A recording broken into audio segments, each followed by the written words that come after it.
क्योंकि सीजन 6 के final episode अब डिले हो चुके हैं तो हमारे पास टाइम है कि एक बार पूरी स्टोरी को हम रिविजिट कर पाए। और वैसे भी सीजन 6 के एपिसोड फ्रेंच, इंग्लिश और दूसरी भाषाओं में रिलीज हुए हैं, ना कि हिंदी में। So it is a good opportunity. So welcome back. पूरी वीडियो को मैं अलग अलग चैप्टर्स में बांटने की कोशिश करूंगा so that you can watch any episode you want and you can skip any episode you want. So let's get started. इस पूरी कहानी की शुरुआत हम करेंगे सीजन 5 की एंडिंग के साथ। सीजन 5 के फिनाले से पहले ये स्थिति बन चुकी थी कि अब गैब्रियल एग्रेस को कैटाक्लिज्म जो हुआ है वो धीरे धीरे करके उनकी जान लेने वाला है। साथ ही नेटली मरने वाली है क्योंकि उसने एक ब्रोकन पीकॉक मिरेकलस इस्तेमाल किया जस्ट लाइक एड्रियन की मदर। दूसरी तरफ अलायंस रिंग का इस्तेमाल करके गैब्रियल एग्रेस और सोरूकिसा ने मिल के पूरी दुनिया को लेडीबग के खिलाफ करने की कोशिश कर दी है। एनी एपिसोड खत्म होता है जहाँ पे गैब्रियल एग्रेस्ट और मैरिनेट के बीच में उन्हीं के बंगलों में एक लड़ाई होती है। वहीं बेसमेंट में मैरिनेट के पास कैट नोवार और लेडी बग दोनों का मिरेकलस आ जाता है, वो बग नोवार बन जाती है। एंड इस लड़ाई का कंक्लूजन ये निकलता है कि गैब्रियल एग्रेस्ट फाइनली जीत जाता है। वो गिनी को रिवेल करता है जो कि क्वामी ऑफ रियलिटी है, लेकिन एक्चुअली उसने एमिली को वापस जिंदा करने की विश नहीं मांगी। उसकी जगह उसने नेटली को वापस ठीक करने की विश मांगी। और हर विश के बदले में आपको कुछ ना कुछ सैक्रिफाइस करना पड़ता है, तो उसने अपनी जान को सैक्रिफाइस कर दिया। लेकिन जाते जाते वो मैरिनेट को एक ऐसी चीज बोल के जाते हैं जो पूरे सीजन 6 को डिफाइन कर रही है। गैब्रियल एग्रेस ने कहा कि मैरिनेट, एड्रियन को कभी पता नहीं चलना चाहिए कि मैं हॉकमॉथ हूँ, उसे बस ये याद रहे कि मैं एक अच्छा फादर बनने की कोशिश कर रहा था। लेकिन यहाँ पे एक बड़ा ट्विस्ट ये होता है कि इस पूरी लड़ाई के बीच में हमें दिखाया जाता है कि लाइला वहां पहुंच चुकी है एक नए डिस्गाइज में। And at the same time lady bug को बटरफ्लाई मिरेकलस यहाँ पे नहीं मिलता। इसका कंटिन्यूएशन हमें देखने को मिलता है लंदन स्पेशल के अंदर। लंदन स्पेशल के अंदर हम देखते हैं कि लाइला के पास बटरफ्लाई मिरेकलस है। उसने अपने आप को ही टाइम ट्रेवल की पावर दे दी है और अपनी विश मांग ली है। सिर्फ एक रात के अंदर पता करती है लेडी बग कौन है। लेडी बग और कैट नोवार के मिरेकलस चुराती है, इंक्लूडिंग बाकी अदर मिरेकलस, और वो अपनी विश मांग लेती है। लेकिन थैंक्स टू बनेक्स, लेडी बग भी टाइम ट्रेवल करके पीछे जाती है और लाइला को रोक लेती है। लेकिन उसे ये पता नहीं चलता कि बटरफ्लाई मिरेकलस का होल्डर कौन है। इस पॉइंट पे लाइला को भी ये बात पता नहीं है कि अब लेडी बग कौन है, और लेडी बग को भी ये बात पता नहीं है कि नया बटरफ्लाई मिरेकलस होल्डर कौन है, वो किस तरह काम करता है। और यहीं से शुरू होता है सीजन 6। शुरुआत करते हैं एपिसोड 1 क्लाइमेटिक क्वीन से।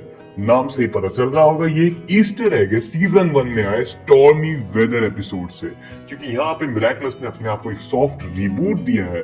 ये वाला एपिसोड एड्रियन की कहानी पे बहुत ज्यादा फोकस करता है, जहाँ पे एड्रियन ओपनिंग सीन के अंदर रील्स स्क्रॉल कर रहा है, जिसके अंदर अलग अलग रील्स आती है। और यहाँ हमें पता चलता है कि क्लोई बूर्जुआ ने एक रील कंपटीशन चला रखा है और एक लेडी ऑरोरा नाम की इसे जीतना चाहती है, जहाँ पे उसके फादर की रील भी यहाँ पे आती है, जिसे वो स्किप करके सीधे मैरिनेट को मैसेज करता है। यहाँ पे नोटिस करने वाली चीज थी कि एड्रियन का रूम बहुत ज्यादा डिफरेंट है।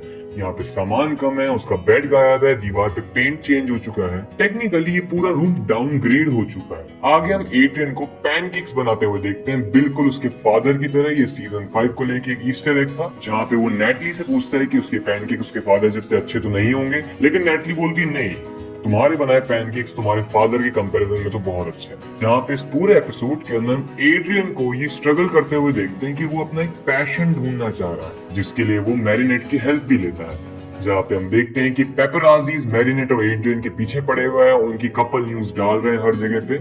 और यहीं पे हम एक और नए कैरेक्टर को देखते हैं जिसका नाम है एग्ले। एग्ले एक छोटी सी बच्ची है जो बहुत ही ज्यादा घबराई सी घूमती है। इसका ऑरा थोड़ा सा डार्क है और ये पर्पल कलर की ड्रेस पहनती है।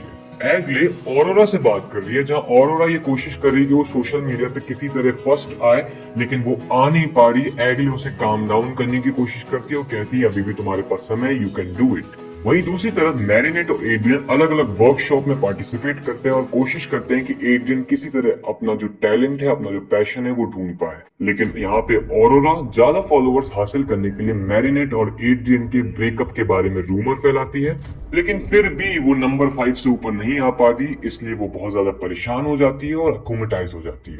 यहाँ पे सीजन में पहली बार हम अकोमेटाइजेशन देखते हैं और हमें पता चलता है ये पहले के सीजन से बहुत अलग है, जहाँ पे इस अकोमेटाइज करने वाले व्यक्ति ने ना अपनी पहचान बताई, इसकी आवाज भी ना मैन की है ना लेडी की, मिक्स्ड वॉइस है इसके अंदर। साथ ही इसके फिगर से भी ये पता नहीं लगाया जा सकता कि आखिर ये है कौन। एंड देन आती है क्लाइमेटिक क्वीन पिक्चर में, जहाँ पे एक बार फिर से स्टॉर्मी वेदर से एक ईस्टर एग देखने को मिलता है। कैट नोवार बिल्कुल फनी स्टाइल में मॉक कर रहा होता है विलन को अपनी पूंछ घुमाते हुए। इस पूरी फाइट के अंदर जो कलर ग्रेडिंग और डेप्थ है वो बहुत ही ज्यादा औसम है। साथ ही इस पूरी फाइट सीक्वेंस को मैं इस पूरे सीजन के one of the best fight sequence में से रखना चाहूंगा। और यहाँ हमें ये भी समझ में आता है कि एड्रियन का पैशन सुपर हीरो बनना है, क्योंकि जो ऑरा फार्मिंग करी है कैट नोवार ने इस एपिसोड के अंदर, he was the main character here. लेकिन हमारे हीरोज फिर भी पिट रहे होते हैं, तो वो हेल्प लेते हैं मैक्स यानी हमारे पेगासस की और इस विलन को हरा देते हैं। और यहाँ पे मिराकुलस वालों ने एक नई चीज शुरू करी है, पोस्ट क्रेडिट सीन जैसा कुछ, जिसको हम पोस्ट क्रेडिट सीन ना कह के क्लोजिंग सीन बोलेंगे। तो इस पूरे एपिसोड के क्लोजिंग सीन के अंदर हम देखते हैं कि मैरिनेट और एड्रियन आपस में बात कर रहे हैं और एड्रियन उठ के फिर अपने घर चला जाता है। लेकिन घर जाने के बजाय वो भागना शुरू कर देता है। वो किसी चीज से परेशान है,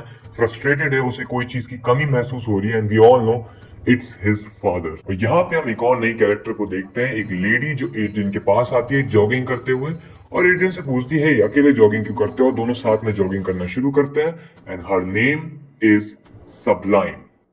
एपिसोड 2।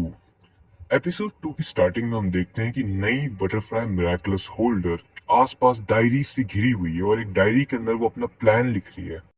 फिर हम मैरिनेट और आलिया को देखते हैं जो ये पता लगाने की कोशिश कर रहे हैं कि नया बटरफ्लाई मिराकुलस होल्डर कौन है और उसके एम्बिशंस क्या है।